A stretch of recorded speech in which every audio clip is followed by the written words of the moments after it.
Carlos Nelson with Cascade Sports, and tonight we got another one of these Division One athletes, Mr. Jahseem Felton. Uh, hey, Jahseem, I've heard really good things about you. They, we have a saying here at Cascade Sports. Cascade Sports is the wave of the future, and that Mhm. wave is the internet. And it looks like you one of them wave of the future athletes that uh, people that are interested in the next rising star from the off-screen chatter that I've talked to coaches and different ones about you that guy. So, with you being that guy, tell our audience a little bit about yourself. And as I always say, let's go back to kindergarten and tell our audience a little bit about some of the mentors and the people in your life that help you get to this point. Yeah, my name Jahseem Felton, as you said. I'm from Charlotte, North Carolina.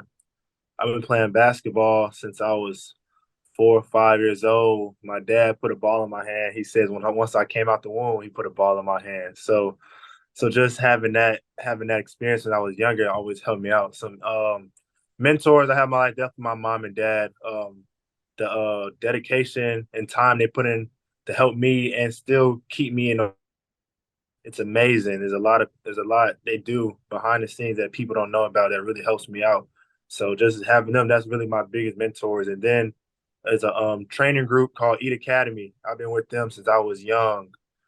So they help me with my IQ on the basketball floor, just my basketball skills and all that, and off the floor. I can say they're like another family for me. They help me off the floor with life and all that. And then got to give a shout out to my training place called Velocity. My trainer Jed, he's all strength and conditioning stuff. He makes sure my body is 100% strong in every part of my body, even muscles you don't really use. So that helps me to keep me going to be able to play for a long time without being injured. Ain't nothing really. I'm not the most flashiest person. I say my game is just like get to it. I'm not gonna hit you with all the moves. I'm gonna do what I got to do to get my team involved and get the bucket and the win. So that's really one of the main things about me. I'm a hard worker. Ever since I was younger, I've been doing 3 to 4 workouts a day since I was the age of 6. So just be able to doing that, that's one thing I say I'm consistent. I'm very, very consistent in in basketball and in life. With everything I do, make sure I stay consistent with it. Um, Tell me this. Let's talk about what school you go to right now, and let's go back to your freshman year. yeah. I go right now. I go to Combine Academy.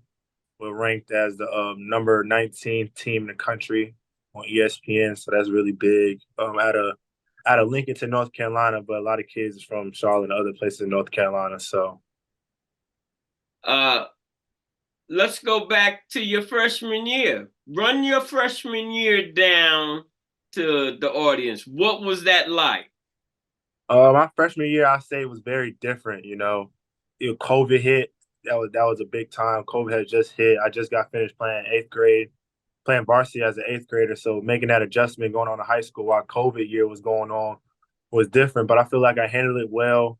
With all this traveling and stuff with COVID going on, had a lot of games canceled, a lot of games forfeited and stuff. But it went good. I say I really learned a lot because in my freshman year, I could say I was one of the big impacted leaders on my freshman team. So that really helped me out going through high school.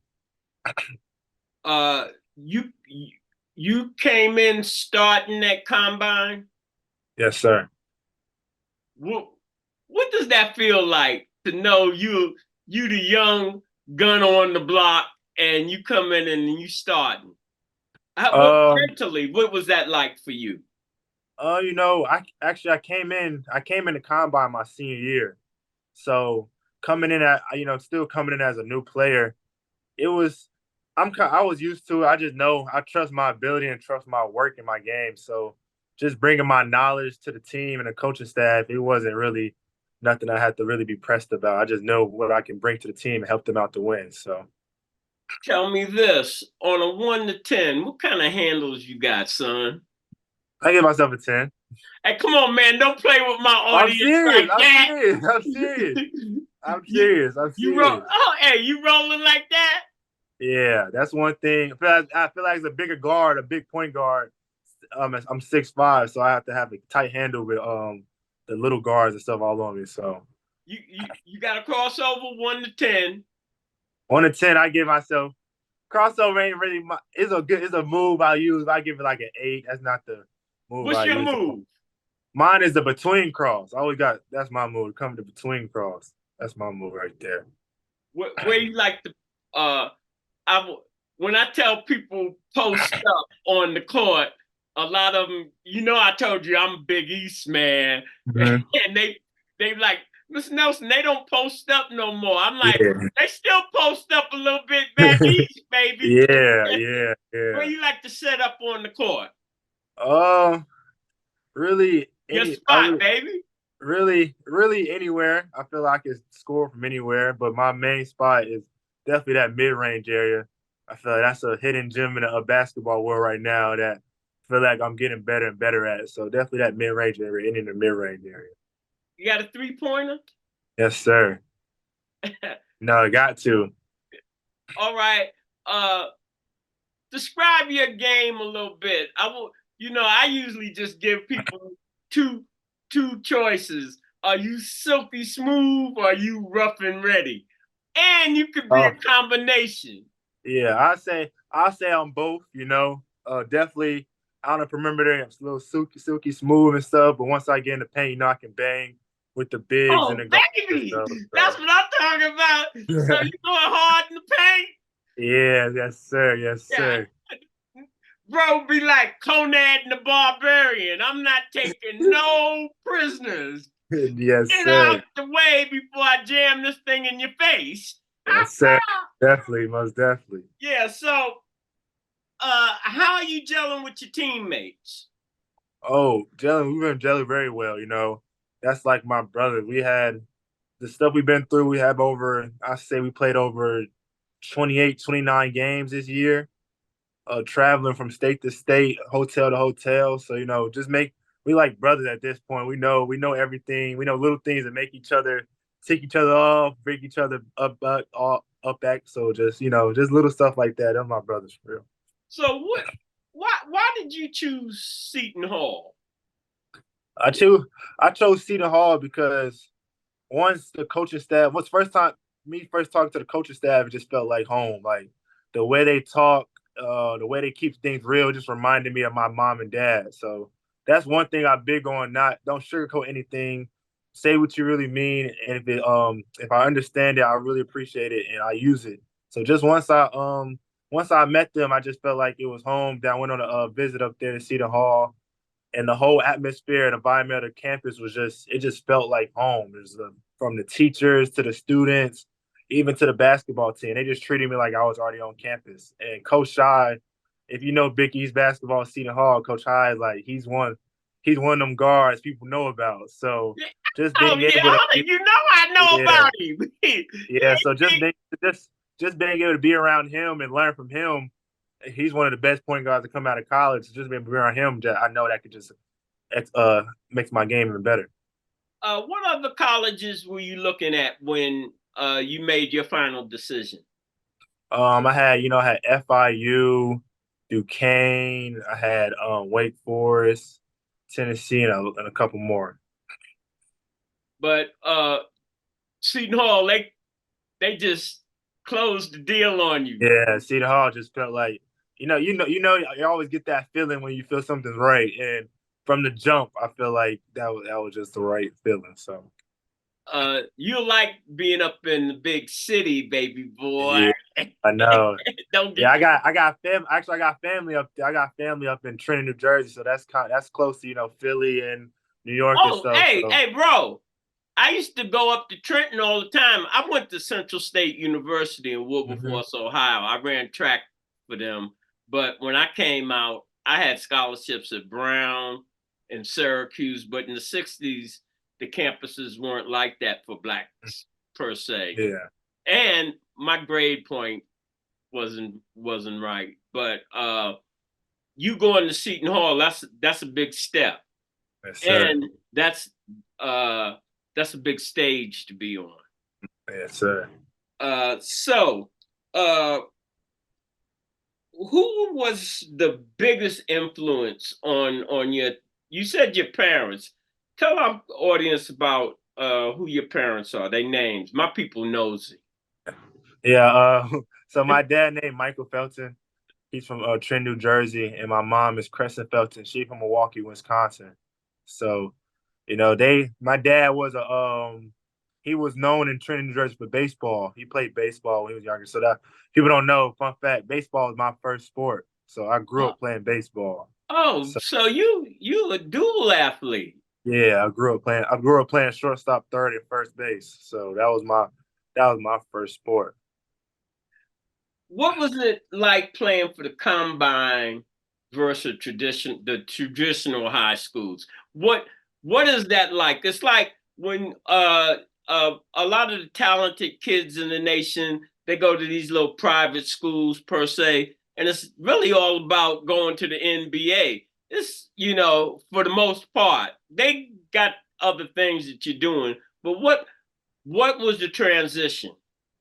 The transition was for example, I go to prep school. Prep school is not like a regular private school and public school. It's a prep school is it's call it a basketball academy. I'm around kids that have the same dreams, aspirations, going and playing in a high level basketball and playing in the pros. So our schedule is different than most. Most kids might wake up at 7 o'clock, 8 o'clock to go to school and stuff, be at school for 7 to 8 hours. Usually our day starts off, we have a college-based schedule, I say that. We wake up at sometimes 6, 7 o'clock. We have weights in the morning, and then we have skills, and then we go to class for 2 to 3 hours. Then right after that, right after class, we go to practice 2 hours. Then after that, we got another weight session, and then study hall, and then late night we have a gym that's free, so we go into the gym and work on our skills and stuff after that. So basically, I say the biggest difference, we have a college like schedule where we're doing all of our core classes and stuff. So Cascade Sports is home with a student athlete, yes, not sir. just athlete. Run it down. How important is your education to you? Education is important. I say this all the time. It would be no basketball without education. That's definitely my parents put that in me as a young child. Told me if your grades and stuff is not right, you can forget that basketball stuff because my my, my parents say all the time, and I stand by it, and I stand by this, that basketball stopped dribbling eventually. So just being able to have that knowledge, so when the basketball ends, you can be able to make decisions and make business decisions that keep going and grow in life. So, I always been keeping like that since I was younger. I have a 3.7 right now. So, Hey, let me say this. When you said no no basketball without the grades, it didn't sound like you said that. It sounded like your mama and daddy. That's how yeah, it came to me. I was like, yeah, my dad, hey, and you were serious. It's like, ain't no baseball, you ain't know, no nothing unless I get these books. ain't no nothing. If you don't got them books, you might as well kiss that other stuff goodbye. That's what they always Yeah, I told me. like that. I like that. So, what are some of your aspirations that what do you want to do over the next 4 years, and what do you want to do with your life in general? Yeah, I already got one goal. And I always promised my mom and dad I was going to college and be able to go to college for free. So just being able that's one goal I set. But 4 or 5 years, hopefully be a pro. That's definitely plan. I'm planning on being a pro, doing something I love, making money, having a great job that I love. And one thing I want to want to have my own business, or have my own podcast like what you're doing right now. So. All right. Hey, listen, uh, Coach Keith Booker, Hmm. he's going to be getting with you athletes that we're interviewing because different ones have different aspirations, and we're the largest black-owned digital media company on the Hmm. planet. Yes, And sir. we do other things, and we're looking forward to working with athletes because now it's not just about the basketball. It's about, Mhm. hey, I can play basketball, but I I can got do other a stuff high too. IQ, and Hmm. I can interview, I can do games, broadcast, play by play, and all of that. But Hmm. you don't just get to that. You build your skill set. And that's what our company allows athletes, coaches, and what have you to start building that portfolio. So they be like, who are you? You like, here's 30, 40 pieces that I've done. Take a look at that. Yes, I sir. just don't play basketball and don't try to pigeonhole me. I love that. I love that. Yeah. So that's what's up. Uh so what's up next for you as uh playing this season? What where's your team, and what is the aspirations for the team right now? Um, as of right now, can you see me? Can you hear me? Yeah, you're Yeah, good. as of right now, we're in this league called the OTE, Overtime Elite. So we're in Atlanta right now. We just got finished playing yesterday in our first round. We made it past the first round. We got our second round game right now. So Run just down to, what you did. yesterday I had 16 points, 4 assists and 4 rebounds with a win. So How that's solid. close was the win? What was run it down? My people wasn't there. I wasn't there. Yeah, we won by 16 points. You know, we had to lead the whole game. We played against a good team from Phoenix. It was back and forth game, but we kept the lead pushing and won the game. So Who's up next? we played this team called RWE. Is They have over 12 to 15 college D1 recruits on the team. So we played them tomorrow in a big stage in their home arena here in Atlanta. So All right, all right. How you feeling? we feeling good. You know, we beat them once, so we just know it's gonna be competitive. They coming back for us again, so that's all we want though. Yeah, So we feeling confident. We had a you good know they're practice gonna be today. dangerous. Yeah, so we know my team. We've been through this before, so we every game we go out there, we feel like we got a target on our backs. You So know what? You sound like James Brown. I feel great. Oh. uh, Yes, it's all fun and games when you got the upper hand and you got the guns. hmm Yeah, tell me this. We getting ready to end this, but I want to. Are you a shooter? yeah, You got any conscience? You got a no, conscience? no, Oh, oh, you a no, real shooter then. yeah, I try to, some kids be like, what are you talking about? I'm like, shooters, they be off the whole game. Game be on the line. They be saying, give me the ball. yeah. I feel like I put too much work in for me to not to have a conscience. You know, I just feel like every shot I shoot good. You So got to that's get busy. yeah, yes, sir, most definitely. Hey, man, you shouting out to anybody? You know, I want to shout out my mom and dad. You know, always give them the love. I want to shout out Eat Academy for always being there for me and supporting me, and I want to shout out Velocity for always helping me become a stronger and everything. So Hey, man, it was a pleasure having you on the show. pleasure. Thank you for having me on here. Hey, bro, you didn't get on here you got on here because of merit. You hear me? Yes, Merit. sir. Yeah, you making moves, and the nation needs to know. When I opened up, I said we got one of the wave of the future. Didn't these people didn't see Kyrie Irving and a lot of these players uh, doing their thing in college? Mhm. Look at the kid from San Francisco. I got he went to Davidson. I got his picture right up here on my wall. Uh, they didn't Is see Steph him Curry? doing what Yeah, he's doing out there, shooting the lights out from the not just the half court. He be on the other end of the court. yeah. Other part, yeah. Yeah, I'm like, and you can't see who's next Mm-hmm. for the most part. And I think you saying I'm up next. I've been in line too long, and Yes, sir. it's time for me to shine. So, Yes. as I said, uh, It's a pleasure having you on. And for all you chumps out there think Cascade Sports is soft, we go hard in the paint. Yes, sir. Yes, sir. This program is brought to you by the City of Fountains Coaches Association.